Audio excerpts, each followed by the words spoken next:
viewers, welcome back to our channel. I hope you all are doing well.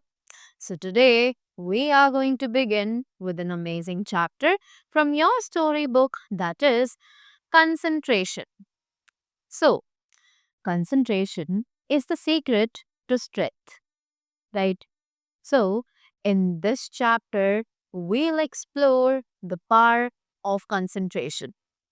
Like Arjun, the mighty archer from Mahabharata, who focused his gaze on fish's eye.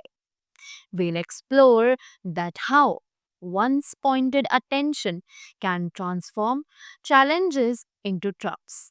So, let us begin with the chapter and know more about the story.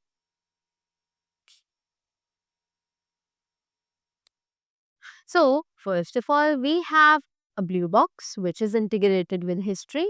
Let's gain some historical knowledge from this box.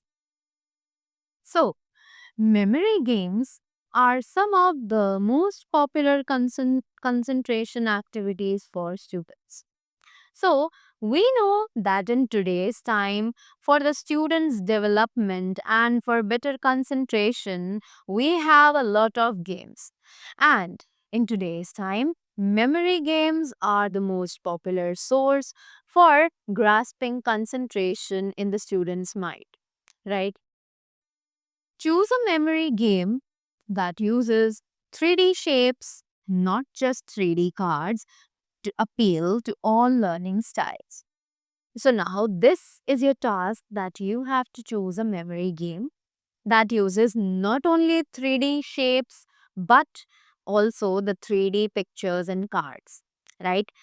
So that you can appeal to your learning styles, right? If you can't find a game with 3D shapes, then cards with vibrant images will also work.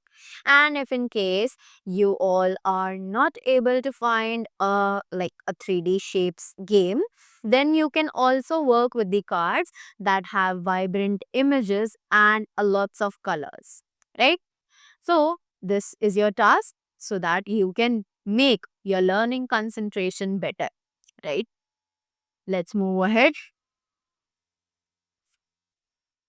So now there has been a scene of a classroom described where a science teacher was showing an experiment of a science experiment with the help of an ordinary piece of glass, right?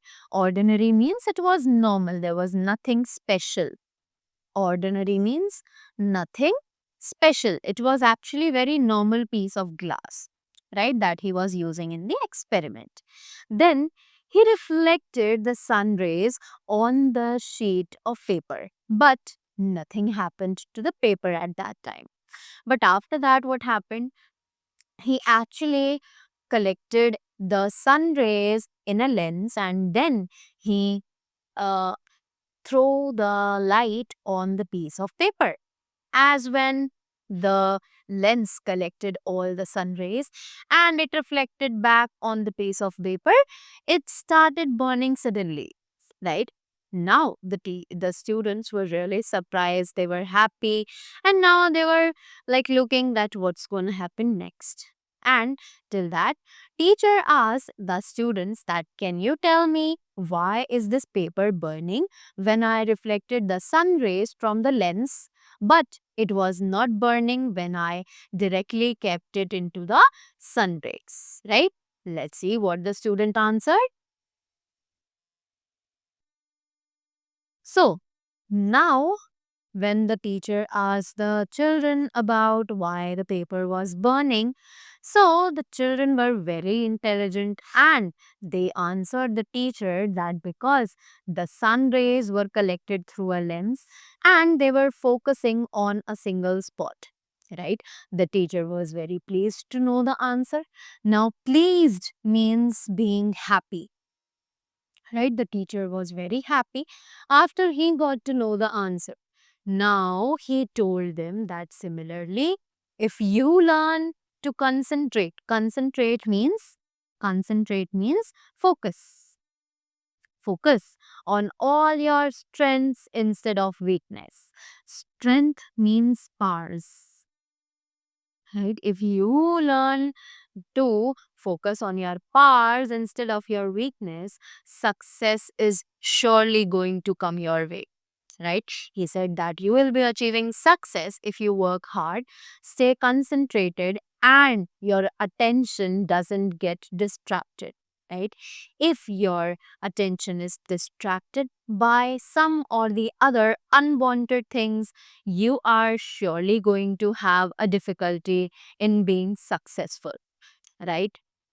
So he also tried to explain them with the help of an example by taking the epic example from Mahabharat, in which uh, Guru Dronacharya was teaching his disciples. Disciples means the students, right?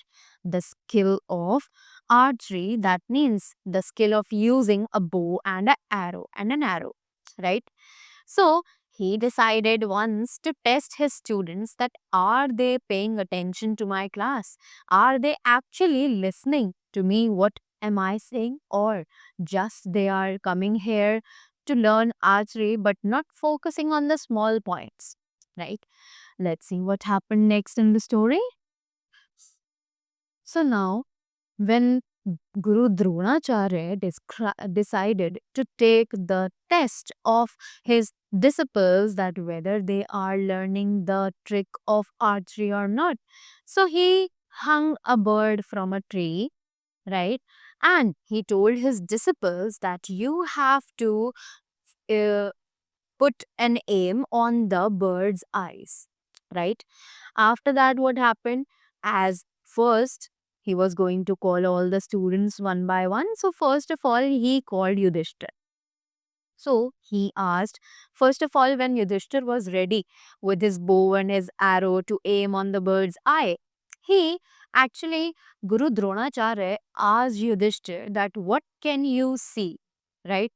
So Yudhishthir simply replied, Guruji, I can see everything, the leaves, the trees, the branches, the bird's eye, everything I can see. So Dronacharya was actually not inspired, or not, like, he was not impressed by the Yudhishthir's answer, right? After that, he told him that you can go back and you are not ready to learn archery right now. You are not focusing on the archery trick. Then he called again the next disciple named Duryodhan. Now he similarly asked the same question to Duryodhan also. And Duryodhan also replied the same thing, that Guruji, I can see everything, the leaves, the trees, the branches, the bird's eye. And he was again not impressed by the answer, so he sent him back. And once, one by one, he called all his students to answer the question, the same question. But all the students gave the similar answer. Let's move ahead and no more. So now what happened? Finally, at the end, he called Arjuna to aim at the bird's eye. And Guru Dronacharya repeated the same question to him.